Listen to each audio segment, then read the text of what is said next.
Well, I was hoping it wouldn't come down to this, but alas, I must bid you farewell, Instagram and Twitter and TikTok. I cannot in good faith continue using these major social media platforms due to the fascist nature of their owners and the collaboration between TikTok and the US government to support a fascist regime as well. Just within the first week of Trump's presidency, various platforms like Instagram and TikTok have seen major censorship. Phrases like Free Palestine have been targeted as anti-Semitic or hate speech, and various hashtags like Democrat or Joe Biden have been shadow banned in multiple ways on apps like Instagram. And given the fact that this is just the beginning of Trump's term, it's hard for me to believe that things aren't going to escalate and escalate dramatically. I know that I am a human being and I am susceptible to propaganda, and as these transitions to more fascist ideologies within these platforms commences, I'm a little worried that maybe some of the propaganda would get to me and maybe I would lose some of my own core values because of what I am exposed to. So I'm going to be spending more of my time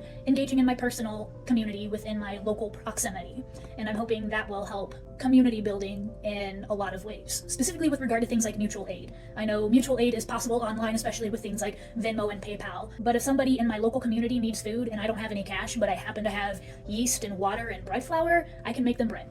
And the fact of the matter is, I'm pretty broke, so that's gonna happen more and more often, especially since the oligarchy is making the class divide more and more prominent. It'll still be another couple of weeks before I finally delete the Instagram account and my TikTok account because I do want to make sure that I maintain the connections that I have built with various communities. But that being said, I gotta do it. I just, in my heart, I feel like I gotta do it. But I am moving over to other places like Mastodon, Blue Sky, and of course, Rednote.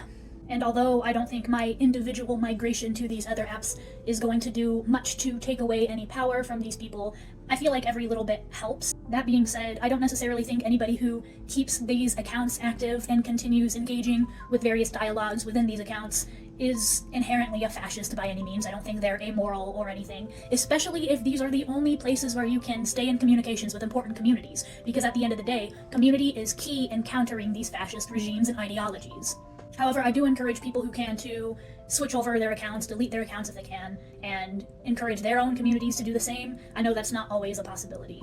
I'm not saying all of this to try and shame anybody or anything, but I just wanted to make sure people knew that if you wanted to stay in communications with me, I'm going to have a list of my new social media platforms here, and I will still have a couple of weeks for you to reach out to me on Instagram so that you can ask for my phone number or give me your phone number or maybe exchange your social media accounts, and maybe I'll download a new social media platform that I haven't heard of. But yeah, that's pretty much it. I thought I would just explain this through video form because I know that a lot of different apps have limitations into how long posts can be in written form. I know things are looking kind of bleak, but I do encourage you to do what you can to smile and rest and laugh with your friends, because revolution needs that stuff.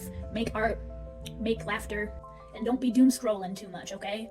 I know it's important to stay informed, but if your staying informed comes at the detriment of your mental health and makes it so you are unable to do things in a physical, tangible manner, then you need to reevaluate your priorities. If you only have the capacity to think about and focus on making one aspect of life better, that's still contributing to the revolution. Don't let things like shame and guilt prevent you from bettering yourself and bettering the world. Godspeed, comrades.